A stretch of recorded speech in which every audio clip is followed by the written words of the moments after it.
Dans le grand salon de l'hôtel particulier, décoré de ballons dorés et de roses pâles, 50 invités retinrent soudain leur souffle. « Ton frère est mort par ta faute et je ne te le pardonnerai jamais. » Sophie Mercier, la femme connue pour être la fille parfaite, la gardienne infatigable, venait d'entendre son propre père hurler cette sentence devant le tout Paris. Et personne n'arrivait à croire ce qu'il était en train de voir. Près du buffet de pâtisserie fine, une belle-sœur chuchota à sa voisine, les yeux écarquillés. « Je n'arrive pas à croire qu'il ait eu le courage de faire ça le jour de ses 50 ans. Aujourd'hui, de tous les jours. » De l'autre côté, Isabelle, la meilleure amie de Sophie, serrait sa pochette de marque si fort que ses jointures blanchissaient, la bouche sèche. Je savais qu'il y avait quelque chose de brisé entre eux, mais jamais je n'aurais imaginé qu'il exploserait ainsi, en public. Et dans un coin, une vieille dame aux cheveux argentés hochait la tête avec gravité. Vous savez pourquoi elle s'occupe encore de lui après tout ça, n'est-ce pas? C'est la culpabilité, une pure culpabilité qui la ronge. Une voix rauque expliqua au groupe, près de la pièce montée intacte, la véritable histoire est que son frère jumeau, Alexandre, est mort il y a 25 ans dans un terrible accident de voiture. Son père l'a toujours blâmé, toujours. Mais ce que personne ici ne sait, c'est qu'elle était aussi dans la voiture cette nuit-là, et elle a survécu sans une égratignure. Le silence qui s'ensuivit fut lourd, étouffant, chargé de jugements non dits. Pour Sophie, immobile au centre du salon où elle devait célébrer un demi-siècle de vie, les voix n'étaient qu'un murmure lointain. Elle le sait. Elle sait que chaque regard, chaque murmure, chaque expression de choc la concerne. Cela concerne cette nuit-là. Cela concerne Alexandre. La robe bleu nuit qu'elle avait choisie avec tant de soin semble peser 1 tonne à présent. Les larmes brûlent derrière ses yeux, mais elle ne les laisse pas couler. Jamais. Son père, M. Charles Mercier, s'éloigne en titubant, le dos voûté, les mains tremblantes. Le gâteau à 3 étages reste intact. Les ballons dorés semblent se moquer d'elle. 50 ans, 25 d'entre eux vécus en pénitence. Les invités se souviennent. Il y a 1 an, Sophie organisait les 77 ans de son père avec le dévouement d'une fille modèle, chaque détail réglé comme du papier à musique. Il y a 6 mois, lorsque Charles a fait un léger AVC, elle l'a installé chez elle sans hésiter, transformant la chambre d'amis ensuite médicalisée. Et aujourd'hui, lors de cette fête qui devait célébrer sa vie, la bombe a explosé. La blessure que tout le monde feignait d'ignorer a été ouverte aux yeux du monde. Mais ce que ces gens qui chuchotent ne savaient pas, ce que personne d'autre que Sophie ne savait, c'était les 3 vérités qui l'avaient menée jusqu'ici. La vérité sur pourquoi elle était dans la voiture avec Alexandre cette nuit fatidique. La vérité sur les derniers mots que son frère jumeau a murmurés avant de fermer les yeux pour toujours. Et la vérité sur pourquoi elle ne s'est jamais, en 25 ans, défendue contre l'accusation mortelle de son père. L'histoire réelle a commencé bien avant ce salon luxueux, bien avant cette humiliation publique. Abonnez-vous maintenant. Cette histoire va vous montrer que la vérité derrière les jugements familiaux est toujours plus profonde qu'il n'y paraît. Activez la cloche et découvrez ce qui s'est réellement passé cette nuit-là. Abonnez-vous et activez la cloche. Cette histoire vous révélera des vérités sur le pardon que personne ne vous a raconté. Ne manquez pas la fin. Elle changera tout. 3 mois avant cette fête désastreuse, la cuisine de l'appartement de Sophie embaumait le café frais et la baguette grillée. Il était 6h30 du matin. Charles Mercier était assis à la table, son journal Le Monde ouvert à la page des sports, ses lunettes de lecture glissant sur son nez. Sophie posait la tasse en porcelaine fine devant lui, la même qu'il utilisait depuis 30 ans, celle qui avait appartenu à sa défunte épouse, Madame Claire. 3 morceaux de sucre, sans demander. Lait tiède, jamais bouilli. Elle connaissait chaque préférence, chaque habitude, chaque silence. Charles prit la tasse sans la regarder, émettant un grognement bas qui pouvait être un remerciement ou simplement le son du matin. Sophie sourit tout de même, ce sourire petit et fatigué de celle qui a appris à se contenter de miettes. Elle s'assit de l'autre côté de la table avec sa propre tasse, café noir et déjà froid, car elle servait toujours son père en premier. La radio jouait doucement une chanson de Piaf.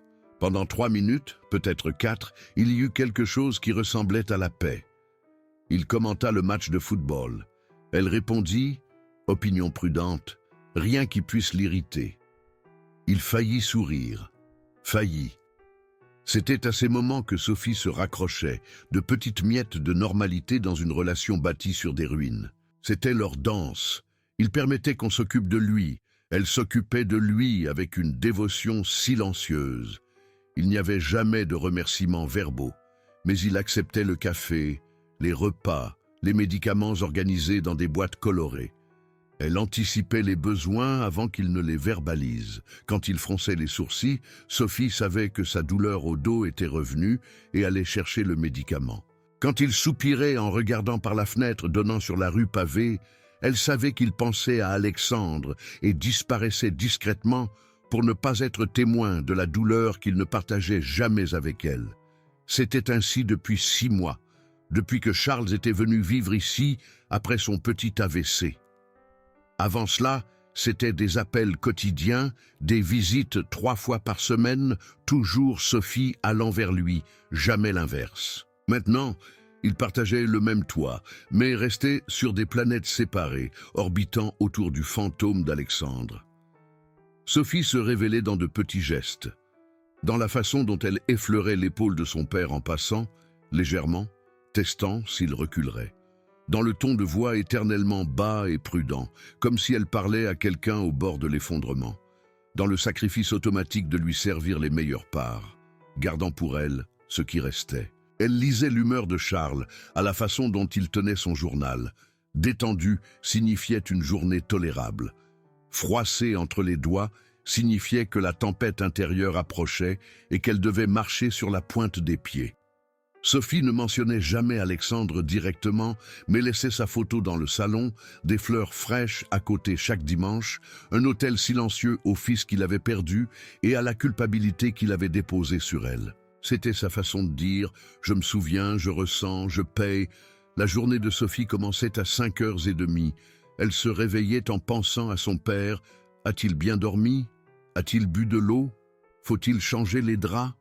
Elle préparait le petit déjeuner spécial, vérifiait sa tension, organisait les 4 pilules du matin. Ensuite, elle s'habillait à la hâte pour son travail à la papeterie du centre, où elle gérait l'administratif depuis 23 ans. Elle appelait à l'heure du déjeuner pour s'assurer qu'il avait mangé le repas qu'elle avait laissé prêt. Elle rentrait en courant à 17h30, s'arrêtait au marché s'il manquait quelque chose qu'il aimait, entrait dans l'appartement en retirant ses chaussures pour ne pas faire de bruit. Ils dînaient ensemble à 19h, la télévision allumée pour combler le vide. À 21h, elle vérifiait s'il avait pris ses médicaments du soir. Elle n'allait dormir qu'après avoir entendu sa respiration lourde depuis l'autre chambre. Sa vie entière tenait dans les espaces entre les soins prodigués à Charles. Les gens la connaissaient ainsi. Sophie, la fille qui s'occupe de son père veuf. Sophie, la sœur qui est restée. Son identité était entrelacée avec le rôle qu'elle jouait. Au travail, les collègues demandaient d'abord des nouvelles de Charles, seulement après d'elle. À la paroisse, elle était présentée comme la jeune femme qui avait sacrifié sa propre vie pour s'occuper de son père. Elle n'avait pas de vie en dehors de cela.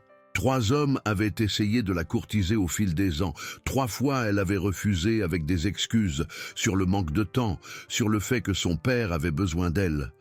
La vérité était plus dure. Elle ne pensait pas mériter d'être aimée. Sa plus grande qualité était une loyauté extrême, un soin sacrificiel qui frisait le masochisme. Son plus grand défaut était de ne pas savoir exister sans payer une dette impayable. L'histoire avait commencé en vérité 27 ans plus tôt, pas 25, quand Sophie avait 23 ans et avait perdu sa mère, Madame Claire, d'un cancer foudroyant. Ce furent 6 mois entre le diagnostic et la mort.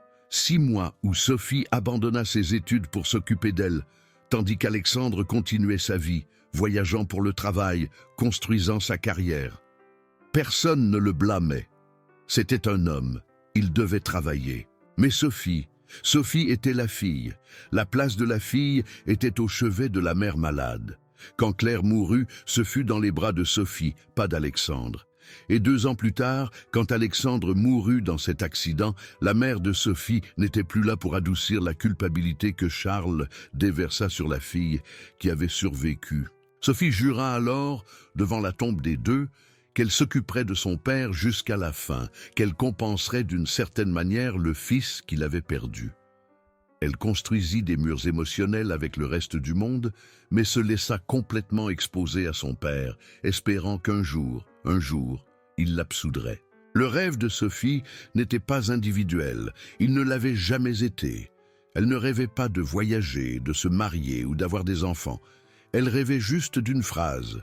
« Ce n'était pas ta faute, ma fille, je te pardonne. » Elle rêvait du jour où son père la regarderait avec tendresse, au lieu d'un remords mal dissimulé. Dans le tiroir de sa table de chevet, elle gardait une vieille photo, usée à force d'être touchée. Les 4 ensemble, Charles jeune et souriant, Claire belle dans sa robe à fleurs, et les jumeaux de 7 ans, Alexandre avec le bras autour de l'épaule de Sophie, joues collées. Famille complète, famille heureuse. C'était cette photo que Sophie regardait tous les soirs avant de dormir, murmurant comme une prière, « Un jour, nous irons bien à nouveau ». Son bonheur reposait entièrement sur le fait de réussir d'une manière ou d'une autre à faire en sorte que son père l'aime à nouveau. L'appartement où il vivait était celui de Sophie, acheté à la sueur de 15 ans de travail, mais il avait été réaménagé pour être celui de Charles. Sa chambre, qui avait été prévue pour être un bureau, avait maintenant un lit médicalisé, un fauteuil inclinable en cuir marron qu'il adorait, une grande télévision, une climatisation puissante car il avait toujours chaud. Le balcon, orienté vers l'est, était son territoire tous les après-midi. Fauteuil positionné pour attraper le soleil de 16 heures, petite table à côté pour le café. La cuisine avait les épices qu'il préférait, le réfrigérateur gardait la bière sans alcool que le médecin avait autorisée, le placard stockait les biscuits au beurre qu'il mangeait obsessionnellement. Dans le salon, stratégiquement éclairé par une lampe douce, la photographie d'Alexandre à 25 ans, sourire large, yeux pleins de vie. Sophie l'avait placé là comme une offrande, des fleurs fraîches toujours à côté, généralement des chrysanthèmes blancs. L'odeur de la maison était un mélange de médicaments, de vieux cafés et de désinfectants. Le son constant était les informations en boucle à la télévision de Charles et le traînement lent de ses pantoufles dans le couloir. Chaque objet ici portait la mémoire d'une tentative de Sophie de faire en sorte que son père se sente chez lui, de compenser le fils qu'il avait perdu, d'être suffisante alors qu'elle savait qu'elle ne le serait jamais. Pour Sophie, il existait une hiérarchie claire dans l'univers, au sommet absolu les besoins de son père. Ensuite, très loin derrière, les opinions d'Isabelle, qui était la seule amie à avoir résisté à 25 ans d'annulation constante. Ensuite, les obligations professionnelles. Et en dernier lieu, très loin, elle-même. L'opinion de Charles sur n'importe quoi valait plus que 1000 voix d'étrangers. S'il n'aimait pas une robe, elle la donnait. S'il se plaignait d'un bruit, elle faisait le silence. D'autres relations, romantiques ou non, orbitaient autour mais n'avaient jamais la permission d'entrer. Sophie avait construit une vie qui tournait autour d'un seul soleil, et ce soleil était un homme qui brûlait plus qu'il ne réchauffait. Il y avait des règles non écrites. Ne jamais mentionner Alexandre par son nom, toujours « ton frère » si c'était absolument nécessaire. Toujours être disponible quand le père appelait, peu importe l'heure. Accepter les silences prolongés comme une punition méritée. Ne jamais questionner, ne jamais exiger d'explications. Ne jamais pleurer devant lui, ne jamais montrer de faiblesse, ne jamais se plaindre. Protéger Charles de tout souci extérieur, mentir si nécessaire, cacher ses propres problèmes. Ces règles gouvernaient chaque interaction, chaque parole, chaque mouvement. Mais 2 semaines avant la fête, quelque chose se fissura. Sophie préparait le déjeuner, distraite par la casserole de haricots, quand elle mentionna sans réfléchir « Le 15 mars approche ». La date, la date maudite qui marquait tant son anniversaire que la mort d'Alexandre. Charles passait par la cuisine, il s'arrêta comme s'il avait reçu une balle, se tourna lentement, les yeux plissés. « Qu'est-ce que tu as dit ?» La voix était glaciale. Sophie réalisa son erreur immédiatement, les mains tremblantes. « Rien, papa, pardon, je ne voulais pas… » Mais il avait déjà tourné les talons, marché vers sa chambre, claqué la porte. Silence. Pendant 3 jours entiers, Charles n'adressa pas la parole à Sophie. Il mangeait ce qu'elle servait, mais regardait à travers elle comme si elle était en verre. Sophie se répétait « C'était juste mon inattention, ma faute. Demain, ça reviendra à la normale. » Et finalement, c'est revenu, une version tendue et fragile de la normale, mais la fissure était apparue. Peu de jours après, nouvelle tension. Le médecin de Charles, le docteur Bernard, recommanda de la kinésithérapie plus intensive. 3 fois par semaine à la clinique, exercice quotidien à la maison, un véritable effort pour récupérer la mobilité. Charles refusa catégoriquement. « Je n'ai pas besoin de ça, je vais bien. » Mais il n'allait pas bien. Sophie voyait la difficulté croissante pour se lever du fauteuil, la main gauche de moins en moins réactive. Elle tenta de le convaincre doucement, puis insista un peu plus, et il explosa. « Tu ne me commandes pas !» Il frappa son verre sur la table, l'eau se renversant. Sophie recula, s'excusant. Elle appela le médecin plus tard, caché dans la salle de bain, et mentit. « Il coopère, docteur. Il fait bien ses exercices. » Le premier mensonge pour le protéger de l'embarras médical. Elle ne savait pas encore que les petits mensonges créent de grandes conséquences. Mais il y eut un seul moment doré la semaine précédant la fête. Sophie était sur le balcon en train d'étendre le linge. Charles était assis dans son fauteuil à bascule, le soleil de l'après-midi illuminant son visage. Un oiseau se posa sur le rebord, un moineau gras et bruyant. Charles commenta « Regarde cet effronté ». Sophie rit, un rire réel et léger. « Il vient ici tous les jours. Je crois qu'il veut emménager avec nous. » Charles émit un son qui ressemblait à un rire. Pendant peut-être 90 secondes, ils parlèrent de l'oiseau, de la chaleur, de rien d'important. Et dans ces 90 secondes, Sophie sentit quelque chose qu'elle n'avait pas senti depuis des années, de la légèreté. Si elle avait su que ce serait la dernière fois qu'elle entendrait quelque chose ressemblant au rire de son père, elle aurait gravé chaque détail, chaque seconde, dans sa mémoire. Quand il se leva pour rentrer, il passa près d'elle et, sans la regarder, toucha sa main. 2 secondes de contact. Peut-être un accident, peut-être pas. Sophie garda ce contact comme on garde un bijou rare. C'est justement cette connexion fragile, cette identité complètement entrelacée avec la quête impossible du pardon, qui rendrait ce qui allait se passer non seulement douloureux, mais dévastateur. Car lorsque vous construisez votre existence entière sur l'espoir d'être pardonné, que se passe-t-il lorsque ce pardon est refusé publiquement? 5 jours avant la fête qui détruirait tout, Sophie rentra chez elle chargée de sacs de courses et trouva une enveloppe rose sur la table de la cuisine. Elle fronça les sourcils. Elle n'attendait rien. Elle l'ouvrit et vit « Invitation d'anniversaire ».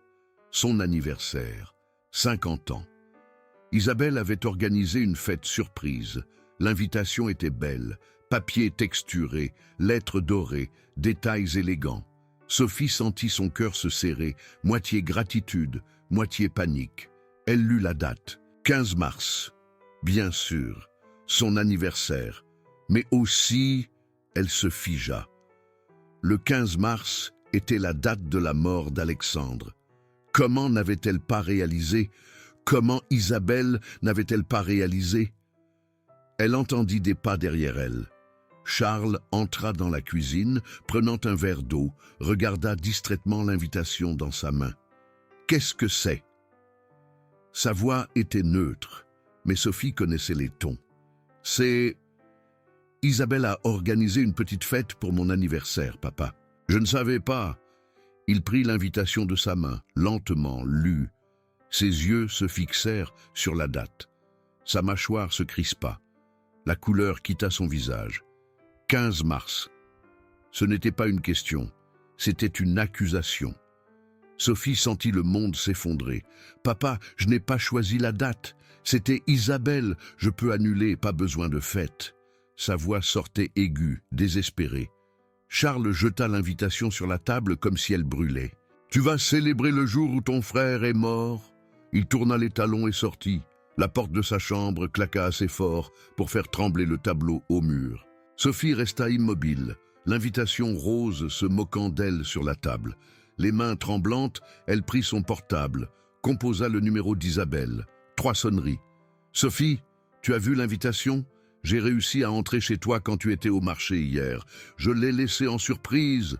Tout est organisé, ma chérie. 50 invités, la salle du club, gâteau à 3 étages, décoration magnifique. » Isabelle. Sophie l'interrompit, la voix brisée. « Je dois annuler. » Silence à l'autre bout. « Quoi? Pourquoi? » « La date, Isabelle, c'est le 15 mars. C'est le jour où Alexandre est mort. Mon père, il ne l'acceptera pas. Je ne peux pas lui faire ça. » Isabelle soupira profondément, ce soupir chargé d'années de frustration. « Sophie, chérie, c'est ton anniversaire. Tu as le droit de célébrer. » « Pas à cette date. Je ne peux pas manquer de respect à la mémoire de mon frère. Il faut annuler. » L'urgence dans le ton de Sophie était palpable. Isabelle argumenta. « Mais j'ai déjà envoyé 50 invitations. J'ai réservé la salle. J'ai commandé le gâteau. Il fallait prévenir au moins 1 mois à l'avance. Alors annule. Dis que je suis malade. Dis que mon père est malade. Invente n'importe quoi. S'il te plaît, Isabelle. » Le mensonge sortit naturellement, une solution qui semblait parfaite sur le moment. Isabelle résista, mais finit par céder. « D'accord, je vais voir ce que je peux faire. » En raccrochant, Sophie sentit un soulagement temporaire, réglé, retour à la normale. Elle ferait un dîner simple avec son père ce jour-là, sans célébration, sans irrespect pour la mémoire d'Alexandre. Elle avait réparé le problème. Où le pensait-elle? 2 jours plus tard, le téléphone de Sophie sonna pendant son travail à la papeterie. Tante Madeleine. La voix de la femme était chargée d'inquiétude. « Sophie, chérie, je viens de parler à Isabelle. Elle m'a dit que ton père est très malade. Pourquoi tu ne m'as rien dit? Je suis en train d'acheter mon billet pour venir. Je ne peux pas laisser mon frère comme ça sans lui dire adieu. Je veux dire, sans le visiter. » Le sang de Sophie se glaça. « Tante, attends, ce n'est pas tout à fait ça. » Mais Madeleine était déjà en mode urgence. « Non, non, je viens, j'arrive demain après-midi, je dois voir Charles. » Elle raccrocha avant que Sophie puisse expliquer. Sophie appela immédiatement Isabelle, les mains moites. « Isabelle, qu'est-ce que tu as fait? »« Ce que j'ai fait, tu m'as demandé d'annuler.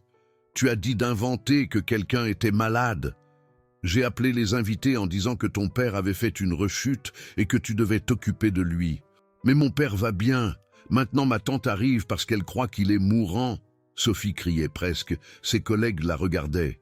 Isabelle soupira, agacée. « Alors tu me demandes de mentir et tu te fâches quand je mens? Sophie, tu dois décider ce que tu veux. Attends, c'est arrivé parce que j'ai menti, parce que j'ai essayé d'éviter la confrontation avec mon père. » La pensée la frappa fort. Mais je n'avais pas le choix, n'est-ce pas? Je ne pouvais pas faire de fête le jour de la mort d'Alexandre. Père ne pardonnerait jamais. Pourtant, maintenant ce mensonge avait sa propre vie. Sophie tenta de rationaliser. Je peux arranger ça aussi. Je vais appeler tante Madeleine. Je vais expliquer que c'était un petit malentendu, que papa va bien, que c'était juste une précaution. Elle appela sa tante ce soir-là. Tante, écoute, je crois qu'il y a eu une exagération. Papa ne va pas si mal. C'était juste de la fatigue, il va déjà mieux. Mais Madeleine n'était pas convaincue. Sophie, je te connais. Je connais mon frère. Si tu as annulé ta propre fête de 50 ans, c'est que la situation est grave. J'ai déjà mon billet. J'arrive demain à 15 heures. Panique montante. Sophie réagit vite, pensant moins, agissant dans le désespoir. Tante, tu n'as pas besoin de dépenser pour le billet. Écoute, c'était vraiment juste une frayeur. Le médecin a dit que tout est sous contrôle. creusant le trou plus profond à chaque mot. Même ainsi, je viens. Je dois voir de mes propres yeux. Elle raccrocha. Sophie s'assit sur le sol du salon, la tête entre les mains. Qu'ai-je fait? Elle avait créé un mensonge pour cacher un problème, et maintenant le mensonge créait un plus gros problème. Elle entendit la porte de la chambre de son père s'ouvrir. Charles apparut dans le couloir. « À qui parlais-tu » Tension dans la voix. « À personne, papa. Juste une amie du travail. » Encore un mensonge. Il la regarda avec cette expression que Sophie connaissait bien. La méfiance. Il retourna dans sa chambre sans plus de questions. Mais la graine était plantée. Le lendemain, Sophie quitta le travail plus tôt pour intercepter tante Madeleine avant qu'elle n'arrive à la maison. Mais quand elle ouvrit la porte à 14h30, Madeleine était déjà là, assise dans le salon avec Charles, tous deux buvant du café. Le père semblait bien, en bonne santé, discutant normalement. Madeleine se leva en voyant Sophie, l'expression confuse. « Sophie, chérie, ton père a l'air en pleine forme. Isabelle a dit qu'il avait fait une rechute grave. » Charles fronça les sourcils. « Rechute? Quelle rechute ?» Il regarda Sophie. « De quoi parle-t-elle » Le sol s'ouvrait. « C'était un malentendu, papa. Isabelle a mal compris. » Mais Madeleine rassemblait les pièces. « Attends, tu as annulé la fête en disant qu'il était malade, mais il ne l'est pas ?» Sophie n'arrivait pas à former les mots. La vérité sortait de force. « Je ne voulais pas faire de fête le 15 mars, à cause d'Alexandre. Alors tu as menti. » Charles se leva, la voix montant. « Tu as dit que j'étais malade, tu as fait venir ta tante jusqu'ici en lui faisant croire que je mourrais. » « Ce n'était pas comme ça, papa, Mais Charles n'écoutait pas. Il était rouge, les veines saillant sur son cou. Madeleine tenta de calmer le jeu. « Charles, assieds-toi. Ce n'est pas bon pour ta tension. » Mais le mal était fait. Et alors, comme si l'univers conspirait pour le désastre parfait, le portable de Sophie sonna. Isabelle. « Sophie, je dois te prévenir, je n'ai pas pu annuler la fête. La salle a dit qu'on perdrait l'acompte et le gâteau est déjà commandé. Les invités, certains ont dit qu'ils viendraient quand même car ils s'étaient déjà organisés. La fête aura lieu, que tu le veuilles ou non. Ils seront là demain, le 15 mars, à 19h. Désolé. » Elle raccrocha. Sophie resta figée, le téléphone à la main. Charles avait entendu. « La fête n'a pas été annulée ?» Sa voix était dangereusement basse. « Après tout ça, après avoir menti, trompé ta tante, la fête aura lieu quand même?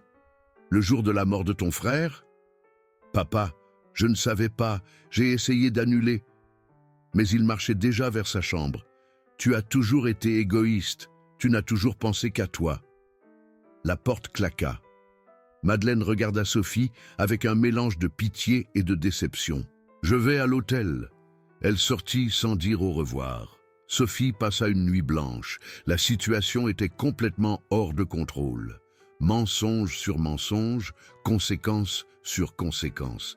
Un problème avait mené à un deuxième, qui avait mené à un troisième, convergeant maintenant en une tempête parfaite.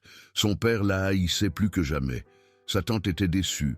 Et la maudite fête allait avoir lieu, prête ou non. Le matin du 15 mars, Sophie se réveilla avec la nausée. Elle tenta une dernière fois.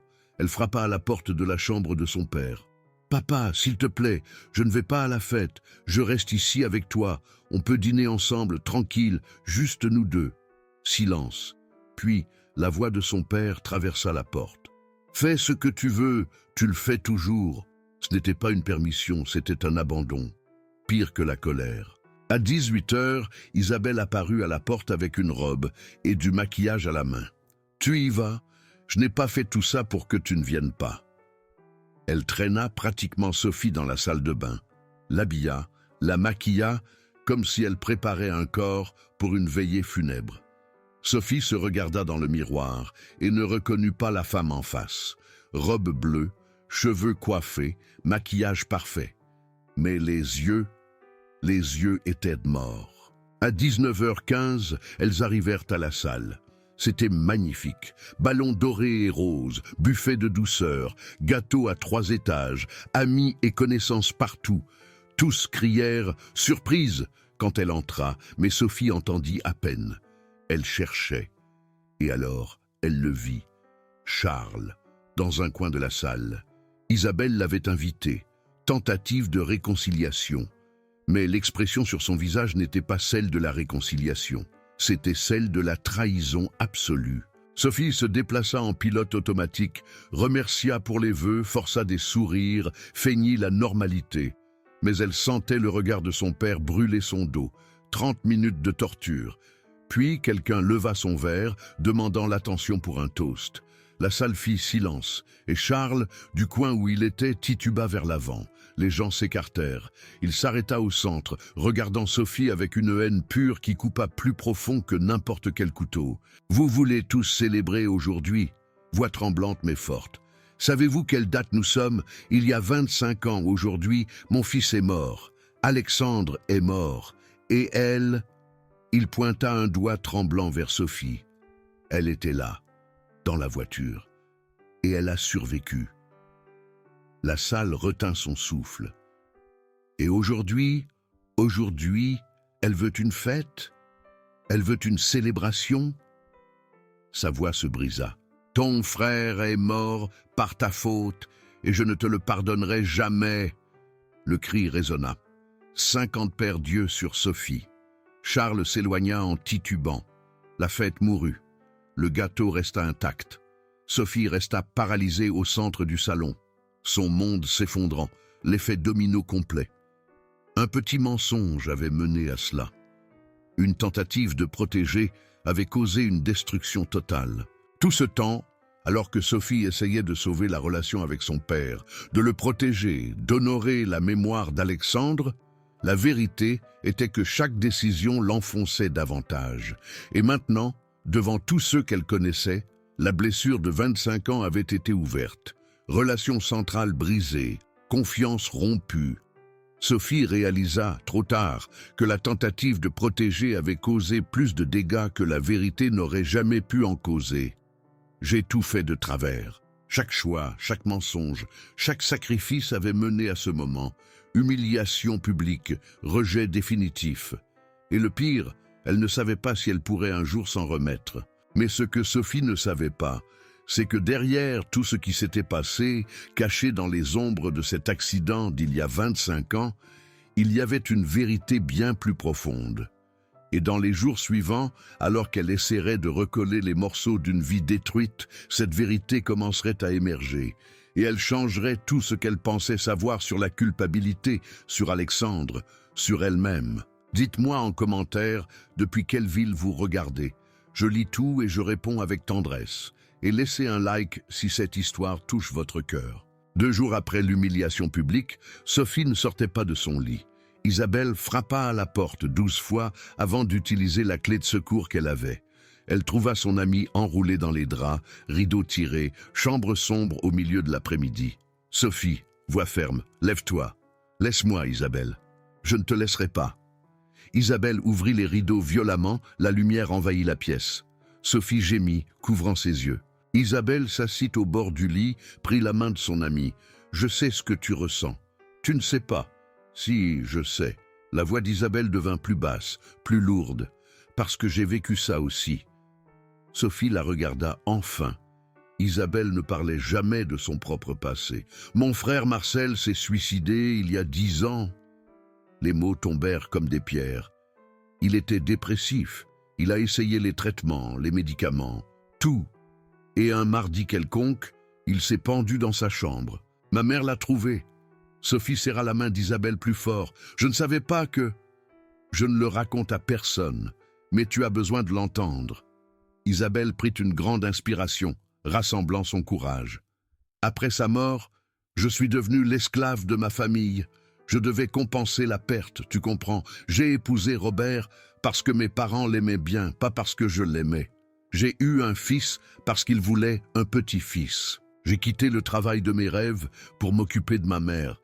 J'ai passé 15 ans à vivre pour rendre mes parents heureux à nouveau, comme si je pouvais ressusciter Marcel en étant parfaite. Des larmes coulaient sur le visage d'Isabelle maintenant. Et tu sais ce que j'ai découvert? Que rien de ce que je faisais ne ramènerait mon frère, et que mes parents ne seraient plus jamais heureux de cette façon, et que je me tuais moi-même pour rien. Comment t'en es-tu sorti? Chuchota Sophie. Thérapie, beaucoup de pleurs, et une décision. Soit je me libérais de la culpabilité, soit je mourrais avec Marcel. J'ai choisi de vivre, j'ai divorcé de Robert, j'ai repris le travail, j'ai posé des limites avec mes parents. Et tu sais quoi? Ils ont survécu. J'ai survécu. Et aujourd'hui, 10 ans plus tard, nous avons une vraie relation, pas basée sur la compensation. Isabelle regarda Sophie dans les yeux avec intensité. Sophie, tu fais exactement ce que j'ai fait. Tu vis en pénitence. Tu crois que si tu souffres assez, ton père te pardonnera, mais il ne le fera pas parce que tu ne le mérites pas, mais parce qu'il a choisi de ne pas pardonner. Et ce n'est pas à propos de toi, c'est à propos de lui qui n'arrive pas à lâcher Alexandre. La leçon était là, offerte, mais Sophie n'arrivait pas encore à la saisir. Je dois continuer d'essayer. Non, ma chérie, tu dois te libérer. Mais Sophie détourna le visage. Elle n'était pas prête. Cette nuit-là, seule à nouveau, Sophie alla jusqu'à l'armoire et sortit du dernier tiroir une vieille boîte à chaussures. Dedans, gardé depuis 25 ans, un bracelet en cuir tressé. Le bracelet qu'Alexandre portait au poignet la nuit de l'accident. La seule chose qu'elle avait gardée. Le reste, Charles l'avait brûlé ou donné, incapable de supporter les souvenirs. Mais Sophie avait caché ceci. Elle serra le bracelet contre sa poitrine et les souvenirs affluèrent. 15 mars, 25 ans plus tôt. Sophie avait 25 ans. Alexandre aussi, les jumeaux avaient fêté leur anniversaire ce matin-là. Fête simple à la maison, gâteau au chocolat, 25 bougies. Maman Claire était déjà malade, cancer avancé, mais avait insisté pour fêter. Ce fut la dernière fête qu'ils eurent au complet. Cette nuit-là, Alexandre appela Sophie à 22 heures.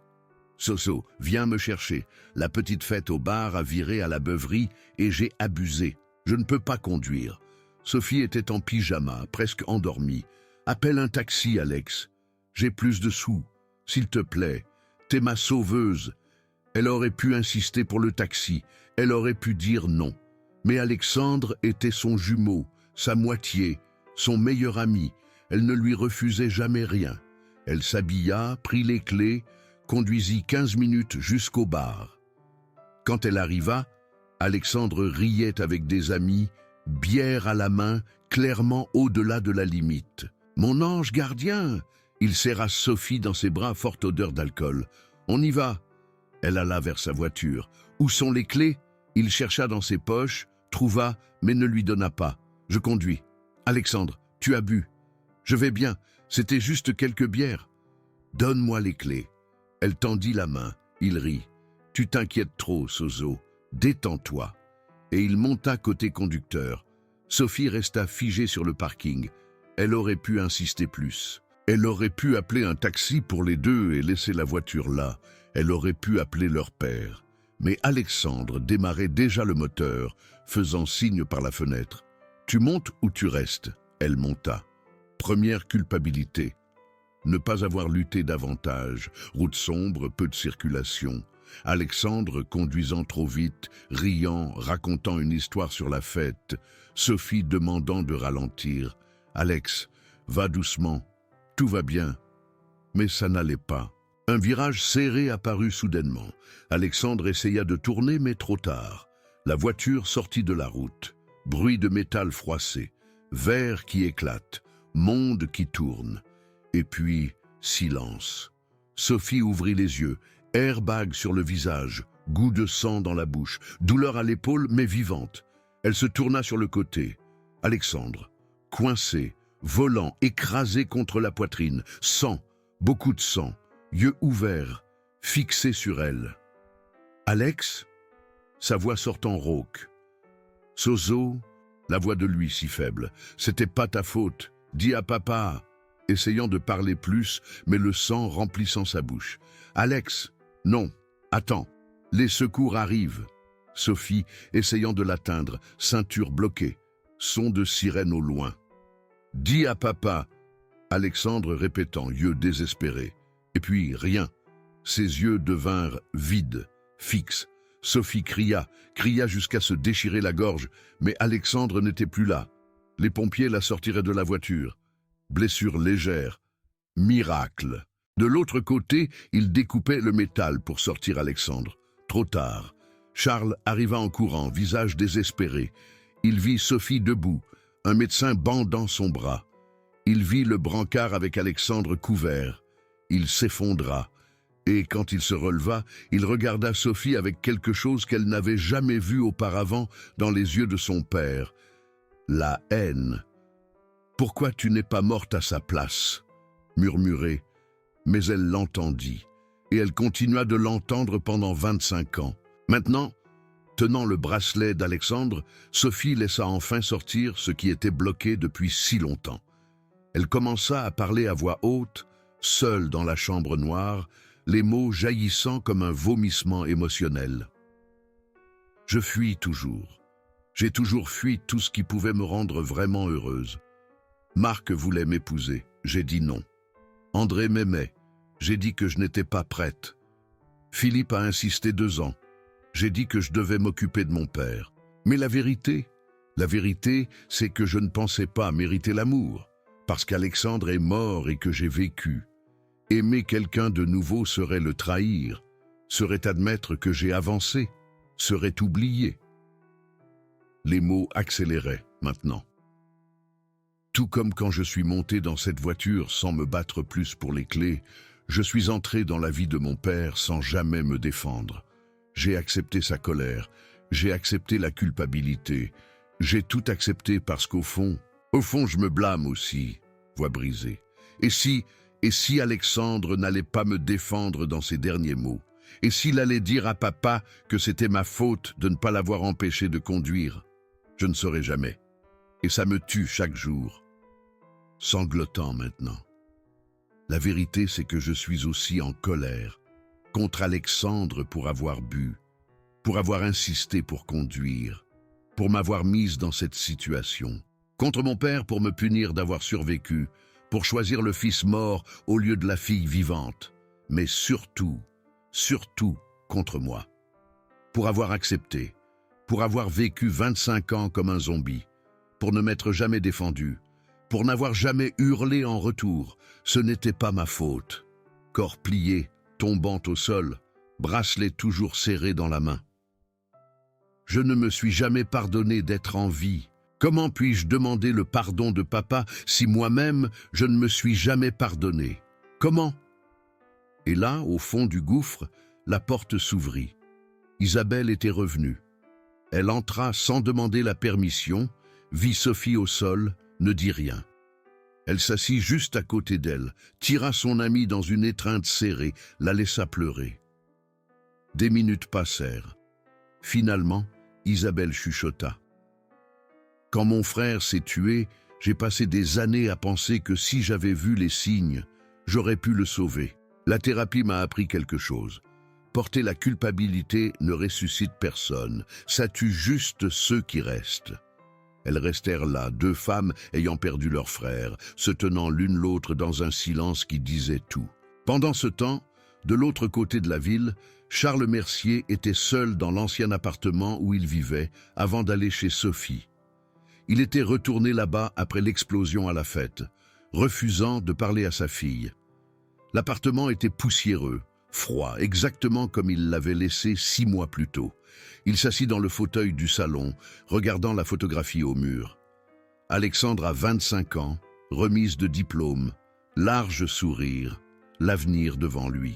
Charles parla à la photo, voix rauque. Cela aurait dû être elle. Les mots sortant automatiquement, mantra de 25 ans. Mais cette fois, quelque chose de différent se produisit. Pour la première fois, il regarda vraiment sa propre pensée, et il eut la nausée. Parce qu'au fond, dans la partie la plus cachée de lui-même, Charles connaissait la vérité. À l'hôpital, il y a 25 ans, quand le médecin a dit « la jumelle a survécu », il y a eu une seule seconde maudite de soulagement. Je n'ai pas perdu les 2. J'ai encore Sophie. Et, immédiatement après, une culpabilité écrasante d'avoir ressenti du soulagement alors que son fils était mort. Comment pouvait-il ressentir du soulagement? Comment pouvait-il penser à lui-même quand Alexandre... Pour gérer cette culpabilité insupportable, Charles avait fait la chose la plus lâche possible. Il avait transféré la culpabilité. Il l'avait mise sur Sophie. Il avait fait d'elle la cible de toute sa colère, toute sa douleur, tout le remords qu'il ressentait envers lui-même. Parce que s'il la blâmait elle, il n'avait pas besoin de se blâmer lui. S'il la blâmait pour avoir survécu, il n'avait pas besoin d'admettre qu'il avait eu une préférence secrète. S'il la punissait, il n'avait pas besoin d'affronter sa propre faille. Qu'Alexandre était adulte, qu'il avait fait le choix de boire et de conduire, que ce n'était la faute de personne d'autre que de lui-même. Et Charles ne pourrait jamais, jamais admettre que son fils parfait, son fils aimé, avait commis une erreur fatale. C'était plus facile de mettre ça sur Sophie. Elle acceptait. Elle avait toujours accepté. Et au long de 25 ans, Charles avait construit un récit où Sophie était la méchante et Alexandre la victime. Mais maintenant, seul dans cet appartement vide, voyant la photo de son fils, Charles chuchota enfin la vérité. Ce n'était pas sa faute. Ça ne l'a jamais été. Et des larmes, les premières depuis des années, coulèrent. Mais même en reconnaissant cela, Charles savait. Il n'arrivait pas à pardonner à Sophie. Parce que pardonner à Sophie signifierait lâcher Alexandre. Et lâcher Alexandre signifierait admettre qu'il est parti, qu'il ne reviendra pas, que c'est fini. Et ça, Charles ne pouvait pas le faire. Alors, il choisit de continuer à garder Sophie en captivité émotionnelle, car tant qu'elle était là, souffrant, Alexandre d'une certaine manière importait encore. La douleur explique, elle ne justifie pas. Charles savait qu'il détruisait sa fille vivante, mais il ne pouvait pas s'arrêter. 3 jours après la fête, Sophie sortit enfin de son lit, prit une douche, mangea quelque chose, essaya de reprendre vie. Mais alors le téléphone sonna. Numéro inconnu. « Sophie Mercier ? Oui, ici l'hôpital de la Pitié-Salpêtrière. Au sujet de votre père, Charles Mercier. » Son cœur s'arrêta. Qu'est-ce qu'il s'est passé? Il a été admis il y a 1 heure. AVC. Vous êtes son contact d'urgence. Pouvez-vous venir? Sophie raccrocha, les mains tremblantes, prit son sac, ses clés, courut. Dans la voiture, les pensées martelaient. Il ne peut pas mourir comme ça, pas avec cette colère entre nous, pas sans... Sans quoi? Sans te pardonner? La voix intérieure était cruelle mais honnête. Elle arriva à l'hôpital, couloir des urgences, le médecin expliquant AVC ischémique, côté droit du cerveau touché, perte de mouvement du côté gauche et le pire, possible perte permanente de la parole. Il pourrait ne plus jamais parler, Sophie répéta, incrédule. C'est possible. Nous allons surveiller les prochaines 48 heures. Ils l'emmenèrent aux soins intensifs. Charles dans le lit, tube, machine, moitié du visage affaissé, inconscient. Sophie s'assit à côté, prit sa main, froide. Et la réalisation frappa comme un train. Il pourrait ne plus jamais dire qu'il me pardonne. J'ai passé 25 ans à attendre quelque chose qui est maintenant impossible. La dernière chose qu'il m'a dite, c'est que mon frère est mort par ma faute. Et il se peut que ce soit ses derniers mots pour toujours. Sophie devait choisir, implorer pour qu'il se réveille et lui pardonne, continuer la danse de la culpabilité, ou accepter que le pardon pourrait ne jamais venir et trouver la paix quand même. Le choix était devant elle, impossible et nécessaire. Mais avant qu'elle ne puisse traiter complètement, la porte des soins intensifs s'ouvrit. Tante Madeleine entra, visage fatigué, s'assit de l'autre côté du lit. Elles restèrent en silence pendant 5 minutes. Puis Madeleine parla, voix basse. « Sophie, il y a quelque chose que tu dois savoir, sur ton père. » Sophie la regarda. « Il y a quelques années, Charles m'a raconté quelque chose. Il était ivre, chose rare chez lui.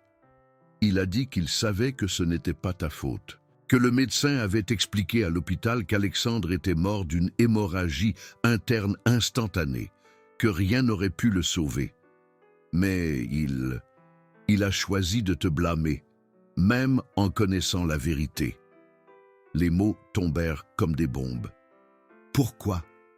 chuchota Sophie. « Parce qu'il était plus facile de te blâmer toi que d'admettre qu'Alexandre avait choisi de conduire ivre, que le fils parfait avait commis une erreur fatale. Il a transféré sa colère sur toi pour protéger sa mémoire. » Sophie sentit le sol disparaître. Il savait, tout ce temps, 25 ans de culpabilité basée sur un mensonge que son père maintenait consciemment.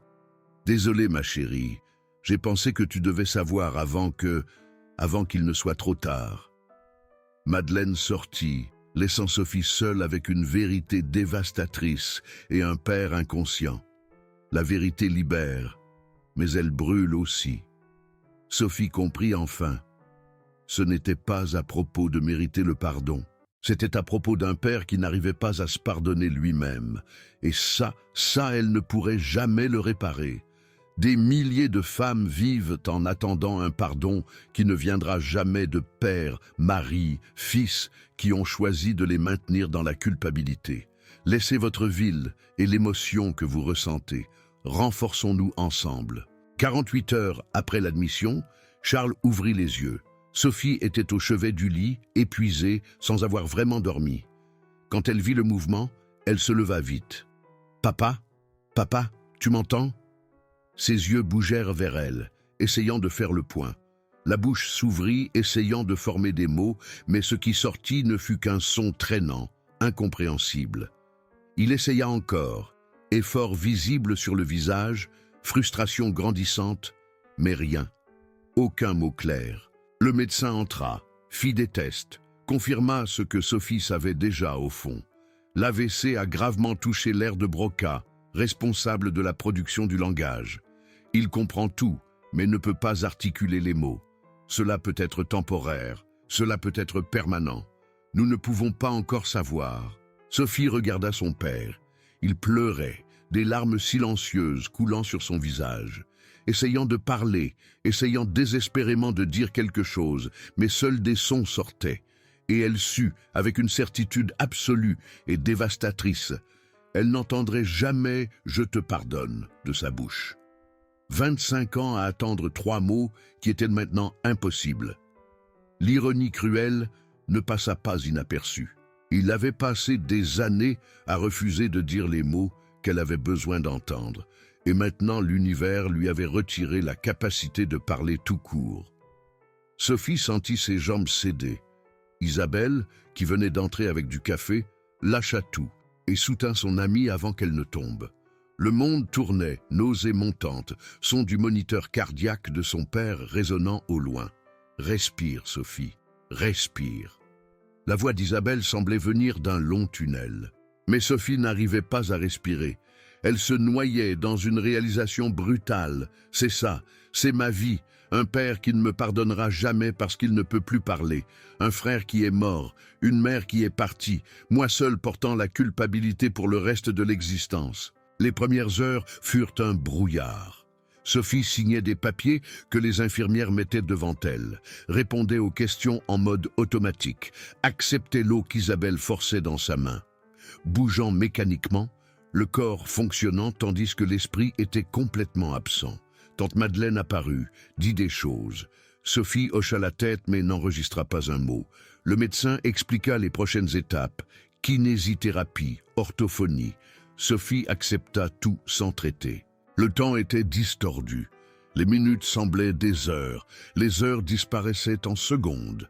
Les gens autour parlaient, mais elle était sous l'eau, sons étouffés, non pertinents. La deuxième journée, la réalité commença à pénétrer par flash. Sophie était assise à côté de son père, le regardant dormir sous sédatif, quand la pensée frappa « elle ne reviendra pas ». Faisant référence à la vie telle qu'elle était, à la relation telle qu'elle était, à l'espoir qu'elle portait. Deuxième flash, des heures plus tard. C'est vraiment arrivé. Ce n'est pas un cauchemar. C'est réel. Mon père ne me parlera plus jamais. Troisième flash à l'aube, je n'entendrai plus jamais sa voix. Plus jamais. Chaque réalisation était un nouveau coup. le corps réagissant à chacun, se pliant sur lui-même, gémissement bas s'échappant, mains tremblant de manière incontrôlable. Isabelle essaya d'emmener Sophie chez elle, mais elle refusa. « Je ne peux pas le laisser seul.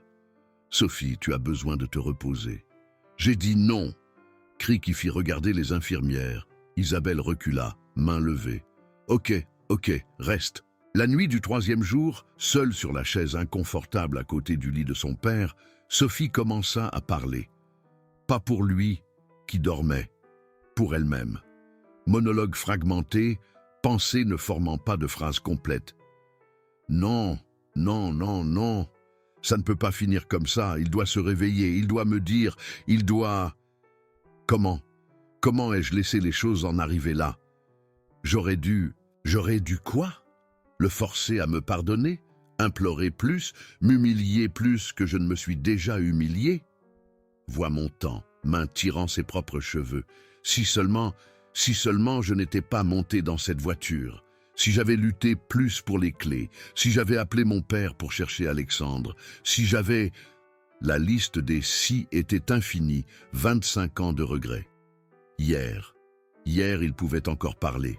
Pourquoi ne suis-je pas allé vers lui? Pourquoi ai-je accepté le silence après cette fête?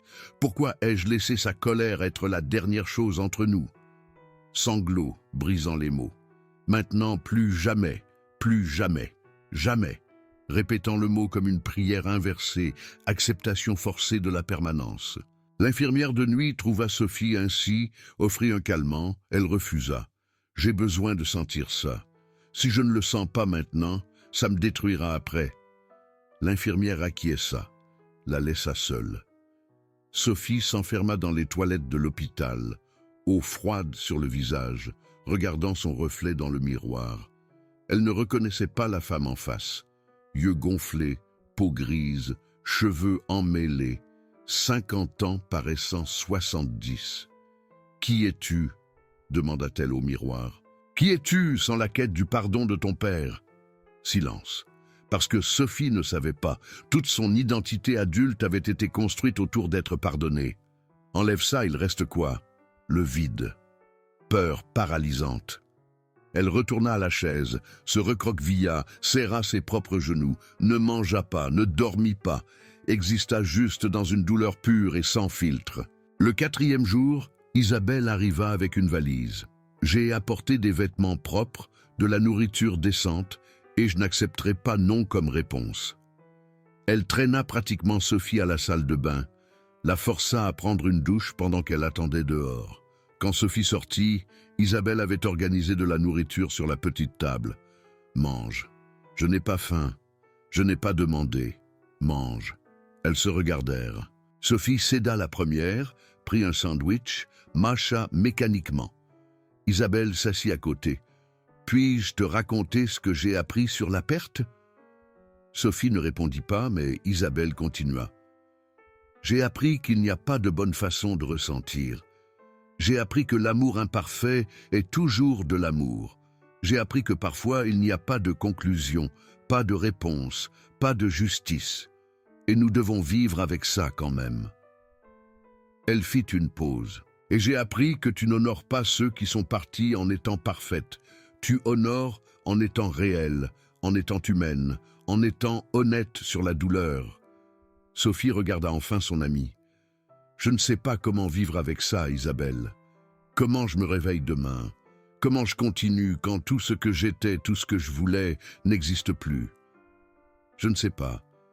Mais je sais que tu peux, parce que tu as déjà survécu à une chose impossible il y a 25 ans. Et tu survivras à celle-ci aussi. » Cette nuit-là, Sophie fit quelque chose qu'elle n'avait pas fait depuis des années. Prit papier et stylo de son sac et commença à écrire. Lettre à Alexandre. « Alex, aujourd'hui ça fait 25 ans et 3 jours que tu es parti. Et aujourd'hui, j'ai découvert que je n'aurai jamais les réponses dont j'ai besoin. Papa ne me pardonnera jamais parce qu'il ne peut plus parler. Et toi, tu es parti avant de finir tes derniers mots. Je ne sais pas si tu allais me défendre ou me blâmer. J'ai vécu toute ma vie adulte dans l'incertitude et je suis fatigué. » Main tremblante mais continuant. « J'ai besoin de te dire des choses. Je suis en colère contre toi, pour avoir bu, pour avoir insisté pour conduire, pour m'avoir mise dans cette situation impossible, pour être mort et m'avoir laissé seul porter ça.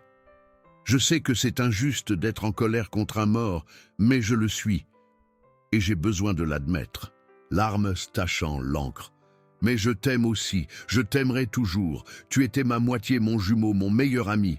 Et ta mort m'a brisé de façon que je ne sais même pas expliquer. J'ai passé 25 ans à essayer de payer une dette que je n'avais peut-être jamais eue. J'ai cessé de vivre parce que je sentais que je ne méritais pas si toi tu ne pouvais pas. Respiration profonde.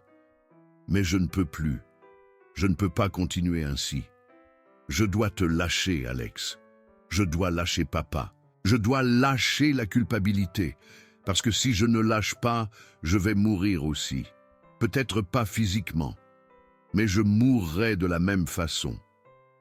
Elle signa, plia le papier, le garda dans sa poche avec le bracelet d'Alexandre. Ce n'était pas un pardon complet, ce n'était pas une guérison miraculeuse, mais c'était une graine. Première petite graine d'acceptation. Ça ne va pas aller bien, mais je peux aller différemment. Le 5e jour, Sophie eut une conversation silencieuse avec elle-même. Assise sur la chaise, père dormant à côté, elle reconnut le choix. Je peux laisser cela me détruire complètement. Je peux rester ici pour le reste de ma vie, à attendre le pardon d'un homme qui ne peut plus parler. Je peux m'enterrer avec Alexandre et avec les mots non dits de mon père. Ou, longue pause, ou je peux choisir de vivre. Je ne sais pas comment. Je ne sais pas ce que signifie vivre sans cette quête qui m'a défini pendant 25 ans. Mais je dois choisir, parce que rester ici, dans ces limbes, ce n'est pas exister. C'est juste attendre la mort. La décision ne vint pas comme une explosion dramatique. Elle vint calme, privée, douloureuse. Acceptation que la vie continue même quand ça semble impossible, même quand il n'y a pas de fin heureuse, même quand il n'y a pas de conclusion. Sophie définit ce que vivre avec ça signifierait. Je vais m'occuper de mon père tant qu'il aura besoin. Pas par culpabilité, mais parce que je choisis, parce qu'il est mon père et que je l'aime malgré tout. Je vais honorer Alexandre en vivant pour de vrai, pas seulement en existant en pénitence. Je vais commencer une thérapie. Isabelle l'a suggéré il y a des années, j'ai toujours refusé. Mais maintenant j'ai besoin. Je vais apprendre à vivre avec la culpabilité au lieu de laisser la culpabilité me contrôler. Petit pas. Ce n'étaient pas des plans grandioses de vengeance ou de conquête. C'étaient des plans simples et honnêtes de survie. Je vais me réveiller demain. Je vais prendre une douche. Je vais manger. Je vais faire ce que je peux faire. Pas parce que ça répare quelque chose, mais parce que c'est ce que je peux faire pour moi. Elle se leva de la chaise, marcha jusqu'au lit de son père. Il était réveillé, yeux ouverts, la regardant. Sophie embrassa son front, doucement, délibérément. Chuchota, « Je t'aime, papa, et je vais aller bien. Même si tu ne peux pas me dire que tu es fier, même si tu ne peux pas me pardonner, je vais aller bien. Pas aujourd'hui, pas demain, mais finalement. » Une larme unique coula sur le visage de Charles. Sa main, celle qui avait encore du mouvement, se leva en tremblant, toucha le visage de Sophie pendant 2 secondes. Ce n'était pas le pardon, mais c'était quelque chose. Sophie tint sa main, serra en retour, puis lâcha. Prit son sac, se tourna pour sortir de la chambre. Chaque pas vers la porte était un acte de courage. Quitter un lieu sûr de douleur connue. Retourner au monde signifiait vivre avec l'incertitude, avec des questions sans réponse, avec des blessures qui ne fermeraient jamais complètement. Mais cela signifiait vivre. Et à ce moment-là, c'était suffisant. Alors qu'elle ouvrait la porte, une infirmière entra précipitamment. « Mademoiselle Mercier, il y a quelqu'un qui vous cherche à l'accueil, un docteur Bernard. Il dit qu'il est le médecin qui s'est occupé de votre frère il y a 25 ans. Il dit qu'il a quelque chose d'important à raconter sur cette nuit-là. » Sophie se figea, cœur s'accélérant, monde s'arrêtant. Docteur Bernard, le médecin des urgences, après 25 ans, il est ici maintenant. Oui, dans la salle d'attente. Sophie regarda de nouveau son père, l'infirmière, le couloir.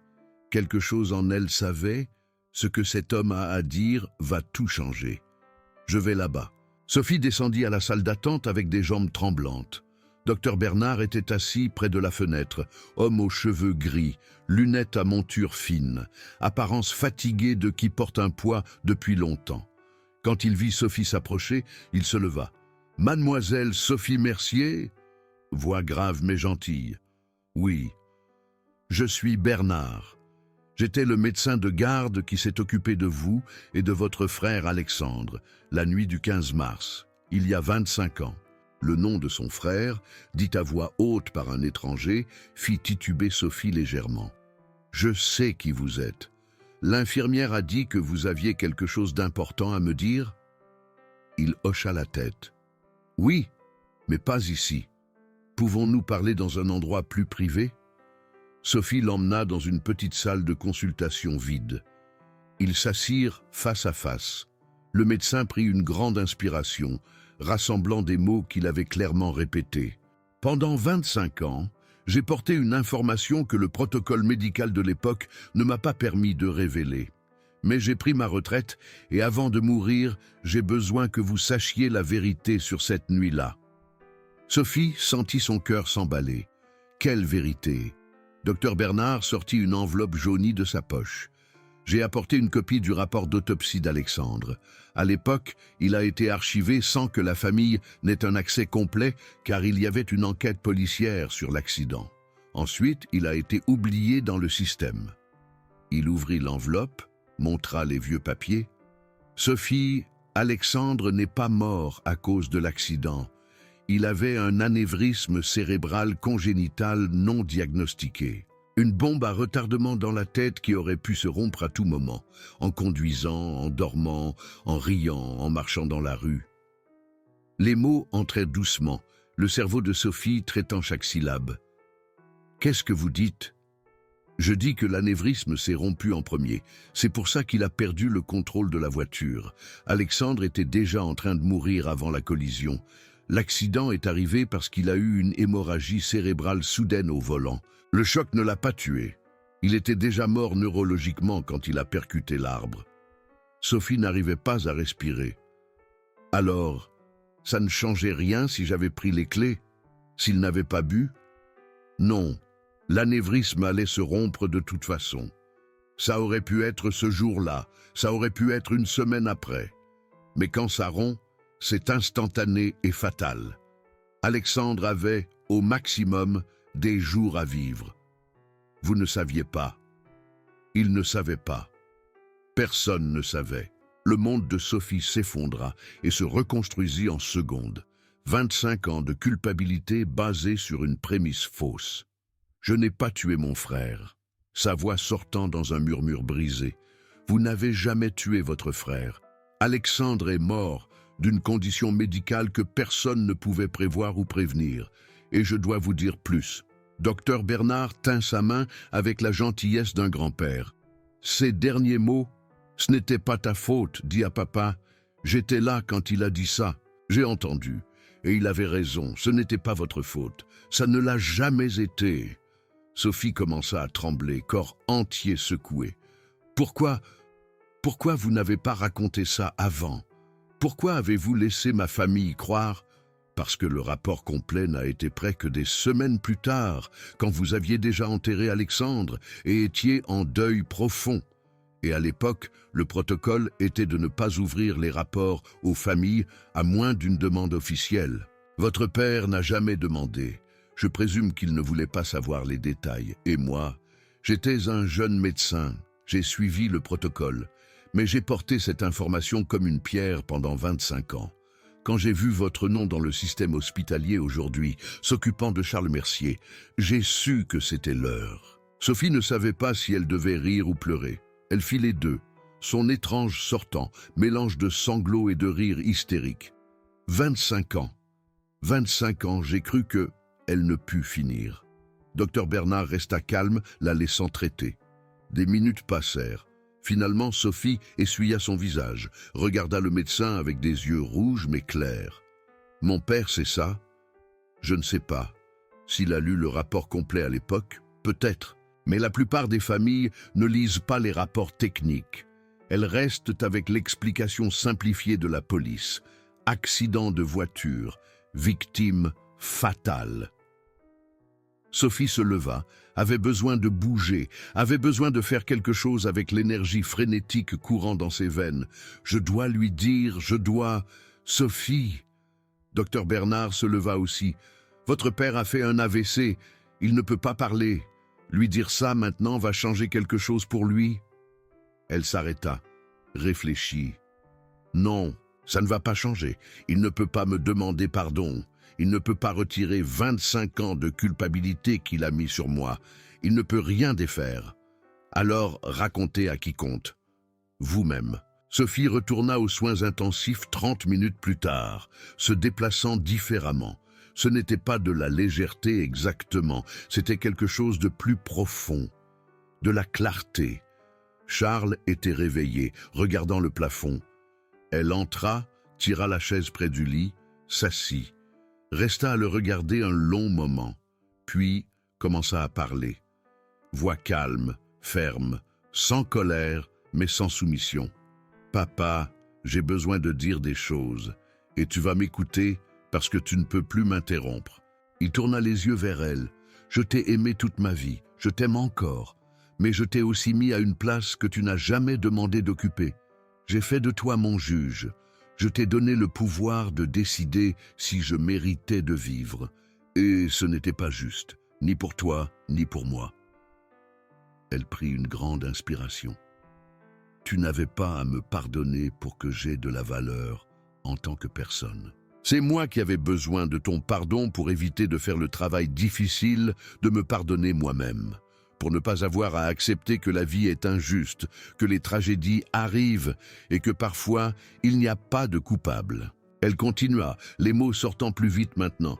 Mais je viens de découvrir quelque chose. Alexandre n'est pas mort à cause de moi. Il n'est pas mort parce que je suis monté dans la voiture. Il n'est pas mort parce qu'il a bu. Il est mort parce qu'il avait un anévrisme cérébral que personne ne connaissait. Une bombe à retardement qui allait exploser de toute façon. Et tu sais ce que ça signifie? Que 25 ans de culpabilité, 25 ans de pénitence, 25 ans de ma vie gaspillée étaient basés sur un mensonge. Une larme coula sur le visage de Charles. L'amour véritable ne répare pas les tragédies, papa. L'amour existe juste, avec toute la douleur, avec toute la colère, avec toute l'imperfection. Et je n'ai pas laissé notre amour être réel ces 25 dernières années. J'ai faim que s'occuper de toi était suffisant. Mais nous n'avons jamais parlé d'Alexandre pour de vrai. Nous n'avons jamais pleuré ensemble. Nous n'avons jamais partagé la douleur. J'ai juste accepté ta colère comme une punition méritée. Sophie tint la main de son père, celle qui avait encore du mouvement. Pardon, pardon de ne pas avoir sauvé Alexandre de cette condition médicale que personne ne savait exister. Pardon d'avoir survécu alors que tu préférais clairement que ce soit moi. Pardon de t'avoir laissé me punir parce que je pensais aussi que je le méritais. Elle serra sa main. Mais surtout, pardon pour une chose, pour ne pas t'avoir forcé à affronter la vérité. Alexandre a fait le choix adulte de boire et de conduire. Il a mis sa propre vie et la mienne en danger. Et même si l'anévrisme était la cause réelle, son choix n'était pas innocent. Et tu n'as jamais voulu admettre ça parce que tu avais besoin qu'il soit parfait. Je t'ai laissé garder cette illusion. Et en laissant faire, nous sommes restés prisonniers tous les deux. Elle lâcha sa main doucement. Mais c'est fini.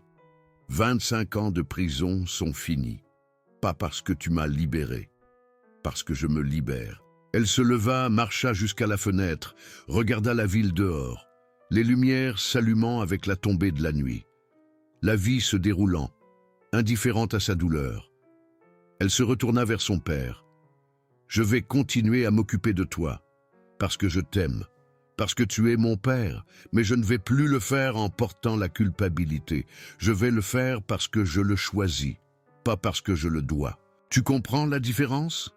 Charles avait des larmes coulant maintenant, libres, silencieuses. Avec un effort énorme, il leva la main, pointa vers elle, puis vers sa propre poitrine, essayant de dire quelque chose. Sophie comprit. « Tu m'aimes aussi? C'est ça ?» Il hocha la tête, mouvement petit mais clair. « Je sais, papa, j'ai toujours su, mais l'amour sans pardon, l'amour sans honnêteté, l'amour sans liberté, étouffe, et ça m'a presque tué. » Elle s'approcha, prit le bracelet d'Alexandre de sa poche, le bracelet qu'elle avait porté pendant 25 ans comme un cilice. Elle le mit au poignet de son père, au poignet qui avait encore du mouvement. « Il a toujours été ton fils préféré. C'est bon, tu peux le garder avec toi maintenant. Je vais vivre ma vie, plus la vie de la remplaçante, de la pénitente, de la coupable. Ma vie. » Elle prit la photo qu'elle gardait toujours dans son portefeuille, les 4 ensemble, famille complète. La laissa sur la table de chevet à côté de son père. C'était qui nous étions avant que la tragédie ne nous brise. Et je vais honorer cette famille en ne me brisant plus. Je vais honorer Alexandre en vivant. Je vais honorer maman en étant heureuse. Et je vais t'honorer en te lâchant. Elle embrassa son front, longuement, délibérément. Chuchota, « Je t'aime, je t'aimerai toujours. Mais je ne peux plus laisser ton amour conditionnel définir ma valeur. » Quand elle s'éloigna, Charles pleurait sans bruit, corps tremblant. Ce n'était pas des excuses, ce n'était pas le pardon, mais c'était la reconnaissance, c'était une libération mutuelle. Isabelle attendait dans le couloir quand Sophie sortit. Elle ne dit rien, ouvrit juste les bras. Sophie entra dans l'étreinte, se laissa tenir. « Tu as réussi. » Isabelle chuchota. « Réussi quoi? Tu as lâché prise. Je l'ai vu dans tes yeux. Tu t'es enfin libérée. » Sophie acquiesça contre l'épaule de son amie. « Ce n'est pas que tout va bien, Isabelle. Rien ne va bien. Mon père ne pourra jamais me demander pardon. Alexandre est mort. 25 ans ne reviennent pas. Mais moi, je suis libre. Et ça, d'une manière étrange, c'est suffisant. » Tante Madeleine s'approcha. Elle avait entendu une partie de la conversation depuis l'extérieur de la chambre. Elle embrassa Sophie sans un mot. Les 3 femmes restèrent là, couloir d'hôpital, témoins silencieux d'une transformation. Il n'y avait pas de célébration. Il n'y avait pas d'applaudissements, juste la reconnaissance silencieuse d'une force qui naît de l'acceptation de l'inacceptable. Sophie sentait enfin quelque chose qu'elle n'avait pas senti depuis 25 ans, une solitude qui n'était pas une punition. Elle était seule non par abandon, mais par choix. Et pour la première fois dans sa vie adulte, cela ne l'effrayait pas. Ça l'effrayait moins, du moins. 3 jours plus tard, Sophie était chez elle, son appartement, silencieux maintenant, sans son père, faisant du café. Juste un café, pour elle, regardant le jardin par la fenêtre. Sans urgence, sans culpabilité corrosive, sans nécessité de remplir le vide avec la pénitence, simplement étant. La vie n'était pas ce qu'elle avait prévu. Père à l'hôpital permanent, frère mort, 50 ans seul. Mais c'était la vie. Respiration réelle, cœur battant, possibilité. Et ça, dans ce moment fragile mais honnête, c'était suffisant pour continuer. 6 mois plus tard, Sophie Mercier se réveilla à 7 heures du matin. Pas à 5h30 comme elle le faisait depuis 25 ans. Elle fit du café juste pour elle, sans hâte, sans mesurer les cuillères pour personne d'autre qu'elle-même. Elle s'assit sur le balcon avec la tasse chaude entre les mains, observa le gros moineau se posant sur le rebord, le même qui apparaissait quand son père vivait là. « Bonjour », dit-elle à l'oiseau. Il pépia en retour, petit, simple, suffisant. L'appartement était silencieux mais pas vide. Il y avait une différence. Silence de paix, pas de solitude punitive. Sophie avait repris le travail à la papeterie il y a 3 mois, à mi-temps maintenant. L'argent était plus serré, mais le temps était plus libre. Elle utilisait les après-midi pour quelque chose qu'elle n'avait jamais fait, vivre sans but défini. Parfois, elle lisait. Parfois, elle marchait dans le parc des Buttes-Chaumont. Parfois, elle s'asseyait juste et existait. Elle n'avait pas sauvé le monde après avoir découvert la vérité sur Alexandre. Elle n'avait pas eu de transformation spectaculaire. Elle faisait juste de petites choses, réelles, un jour à la fois. Elle avait commencé une thérapie avec le docteur Martin tous les jeudis à 15 heures. Des séances douloureuses où elle déterrait 25 ans de culpabilité, colère, rancœur, mais aussi des séances qui montraient que survivre était déjà une victoire. Isabelle visitait tous les mardis pour le déjeuner. Elles mangeaient, discutaient, parfois pleuraient ensemble sur leur frère perdu. Plus souvent, elles riaient de choses bêtes, se plaignaient des problèmes normaux de femmes de 50 ans. Petits, réels, suffisants. Charles était dans une maison de repos. Sophie visitait 3 fois par semaine, pas 7. Elle apportait les fruits qu'il aimait, s'asseyait à côté de lui pendant 1 heure, parlait de sa journée, des nouvelles, de rien d'important. Il écoutait, parfois hochait la tête, parfois serrait sa main. Communication limitée, mais honnête. Il n'y avait plus de prétention de relation parfaite. C'était ce que c'était, père et fille, essayant d'exister l'un à côté de l'autre malgré un passé fracturé. Et Sophie avait fait la paix avec ça. Certains jours, il la regardait avec quelque chose ressemblant à du remords. D'autres jours, avec une vieille colère qui brillait encore dans ses yeux. Sophie acceptait les deux. Ce n'était pas son travail de réparer ses émotions. Quand quelqu'un au travail ou à la paroisse demandait « Comment allez-vous ?», Sophie faisait une pause, pensait vraiment, répondait honnêtement, certains jours bien, d'autres pas tant que ça, mais je suis là. C'était la vérité. Ce n'était pas inspirant, ce n'était pas une fin heureuse de film, mais c'était réel, et réel était suffisant. Les changements internes apparaissaient dans de petites actions. Quand une voisine l'invita à dîner, Sophie dit oui pour la première fois depuis des années. Quand une collègue suggéra un cours de peinture le samedi, elle s'inscrivit. Quand un homme sympathique au marché demanda son numéro, elle ne le donna pas, mais ne s'enfuit pas non plus en panique. « Je ne suis pas encore prête, mais merci ». Le progrès n'était pas linéaire. Il y avait des jours où elle se réveillait en sentant le poids familier de la culpabilité. Des jours où elle regardait la photo d'Alexandre et pleurait. Des jours où elle voulait appeler son père et implorer le pardon comme avant. Mais ces jours-là, au lieu de sombrer, elle appelait Isabelle ou sa thérapeute, ou respirait simplement à travers la douleur jusqu'à ce qu'elle passe. Parce que la douleur passait toujours, finalement. Elle avait appris ça. Le mardi de la 25e semaine, après la révélation du docteur Bernard, Sophie fit quelque chose qu'elle n'avait pas fait depuis 25 ans. Elle retourna sur le lieu de l'accident. La route était la même. Virage serré, arbre encore marqué là où la voiture d'Alexandre avait percuté. Soleil de fin d'après-midi illuminant l'asphalte. Sophie descendit de la voiture, marcha jusqu'à la marque sur l'arbre, passa ses doigts sur la vieille cicatrice de l'écorce. Elle était seule, sans public, sans témoin, mouvement interne, pas externe. Elle sortit de sa poche 2 papiers, lettres, une pour Alexandre, une pour elle-même, à 25 ans.